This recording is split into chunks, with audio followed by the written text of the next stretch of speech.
on trial. They're the ones doing irreparable harm to the young people. We've got witnesses who will tell the judge day by day how the heat is 90 degrees or more, 100 degrees in some classrooms, or less than 50, how students are often taught in classrooms that are in fact are hallways, how we don't have basic supplies for science labs or first graders without books. It's all got to end. We want our schools back. We want public education, quality public education. Detroit must be reimbursed for all the money that's been siphoned out of its schools. How are you organizing? We are organizing for tomorrow. We call all Detroiters out tomorrow. Court will be on the 14th floor, but maybe an even more important courtroom, the Court of Public Opinion, will be out in front of the State of Michigan buildings on West Grand Boulevard at 2nd Avenue at 11 o'clock. Come down if you're a parent. Come down if you're a student. Come down if you're a teacher and you have the time. Come out and join with us as we stand up for what's right in the future of our city, which above all is the future of the young people and quality education. We must have integrated quality public schools in Detroit for our future of our city. It's the only road forward, and other people here will give evidence to that and testify to that beginning right now and certainly tomorrow. Are you teachers or parents? They're teachers, they're named Defendant. in the lawsuit. Oh, you're named in the lawsuit as well? Defendant, Teacher yeah. and I'm one of the defendants too. parents. Come on up, come on up. You don't Teachers bite. and parents. Yeah. Let's just move Come on. on. Would you like to be table, or do you want us to come up front? Here's the apprehension some of us are experiencing right now. We have spoke to the media, and now our First Amendment right to speak to you guys is being called into question in the injunctions. That is the evidence and the exhibits that the emergency manager is using against us. They also are asking our colleagues to pretty much write reports out to say who's organizing these sickouts, who's the person behind it, because they want more evidence. And the teachers are confused by it. We aren't necessarily happy with the leadership of the union, and we are divided. The interim president that's in there, most of us did not vote for her, and I don't think she's ready for this fight. I don't know if she has been in cahoots with Snyder and Earley or what's going on. We haven't heard from the governor. We haven't heard from Mr. Earley. They have a meeting that they're planning for tomorrow at Cass Tech at 4:30 in the afternoon for DFT members. And they're saying that they want, it's gonna be Mr. Early's special administrative assistant. We don't even know who this is. Yeah.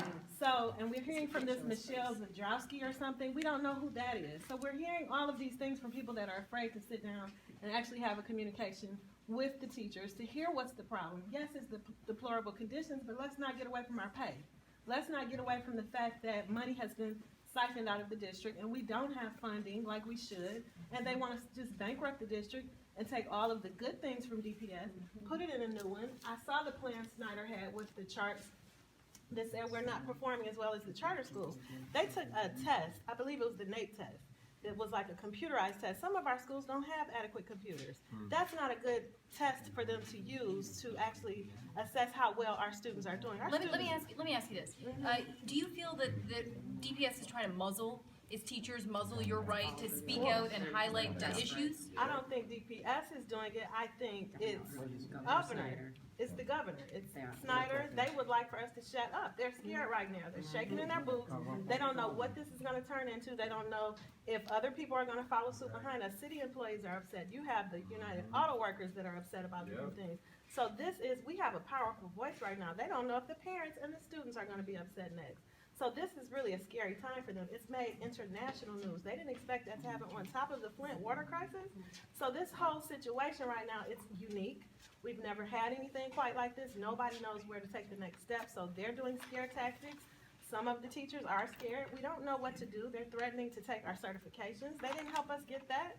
So for them to kind of do that, and then you want to put a case against me, the state of Michigan versus me, and I want to go to another school district and I have this black label over me saying that I ignited a strike because I went and did a First Amendment right to actually say I love our kids. We're giving them the best education we can give them. Our kids are supporting us.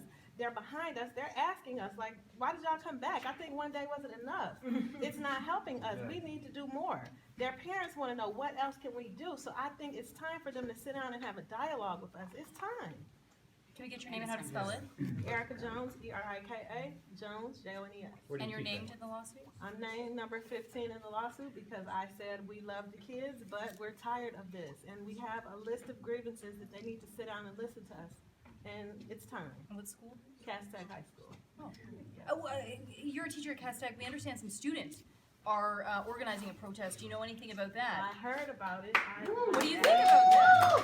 Watch out. I think that the students in Chicago Public Schools did this, and I think that students have a voice. Our students are 18 years old. They can vote now. So they are on the brink of democracy, and they want to be a part of this. This is exciting to them. So I think they need to listen to the students. They're the ones that they keep saying, we're hurting the students. So ask them, are we hurting you? They need to be able to speak out and say what's going on. They honestly don't mind a day off. If it was a snow day, if it was 10 degrees outside, they would have closed school, but now you're upset. If this was Baltimore and you got all that snow that just fell down, school would be closed. So you say it's no food for them. What are you doing the weekends? We need to fix the social problems in the city if these kids are only eating at school. So it's time to fix that. It's time for them with the water crisis. Why is it he saved $100 a day by turning the water off from Detroit's water supply? Fix it. It's $31 million. Get the money, fix it. That's jobs for Detroit. That's jobs for Flint. Fix it. So. And this entire effort here, because Steve is the only one that's really fighting for the union. We have a union, we really don't even have any leadership. You know, what we did is we had to take our own fate in our own hands. We had to, you know, self-start this. Otherwise, the union was working against us, or the Ivy Bailey and that so-called executive board. They were not supporting us, but they were taking our money, but really didn't have any benefit. All they did was hinder us. They gained away and stop not represent the teachers at all, you know, not protect us from all these wrong things, how they penalize us with the debt, make us pay for it, and the emergency manager is the one who incurred most of it, 99%. They need to do a discovery or an audit and go investigate all that stuff all the way back, every single every single financial manager, emergency manager. They need to check out where every penny went. The money that we're in debt, okay, that's fine, but what they incurred, they should pay for it, not make us pay for it. They built all those schools with the bond money that they're gonna make the people of the city of Detroit and all of us pay for it, you know? And then they took the schools, the high school. They built all those and spent all the money, and now they make us pay for it. They're like blaming the victim. That's so dirty and underhanded. You look to your leadership to protect you and lead you and guide you, have your best interest at heart. They do just the opposite.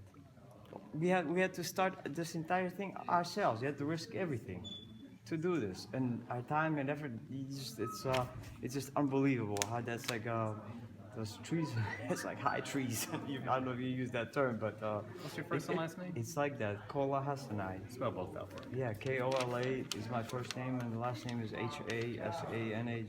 All right, cool. Thanks, Yeah, man. that's the truth. Like student leadership is going to be key, and the students have been extremely active and participating in the sickouts. Right on. And and a part of the first press conferences we did, the second one, DSA was nearly empty, and that was because the students participated in the sickout. What is it like for you as a student to see what your teachers are going through and where the struggle has gone in just even a few short weeks? What I want to say is that, Darnell Earley is following this injunction, trying to say that he's speaking on behalf of the students of Detroit. But I want to make a point clear: Darnell Earley does not represent me or any other. Right on, right on.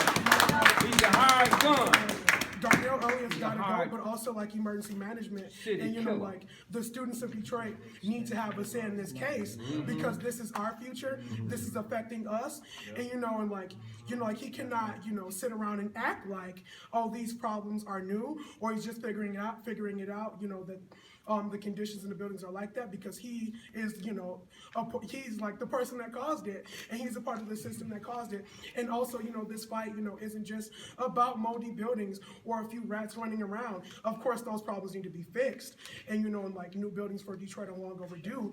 But at my school, we've had almost 4 teacher vacancies in 4 different classes for the entire school year, What are you learning? What are you learning from watching what's going on and being involved yourself? You know, like, okay, so what we're doing is that, you know, Detroit is setting an example for students, you know, people of the community all across the nation to follow, because these attacks on public education are happening in every predominantly Black, Latino, other minority, immigrant community everywhere across the nation. And Detroit is, you know, teaching everyone how to fight. And, you know, like, everyone should follow the example of Detroit right now. And, you know, like, we are starting a movement. You know, Do you this think is it's the not a new level civil rights playing fight. field compared You to know, the suburbs and? this is the new civil rights fight, you know, and you know, like, these are just pure racist attacks on our communities, and you know, and I definitely, you know, like, What are you doing?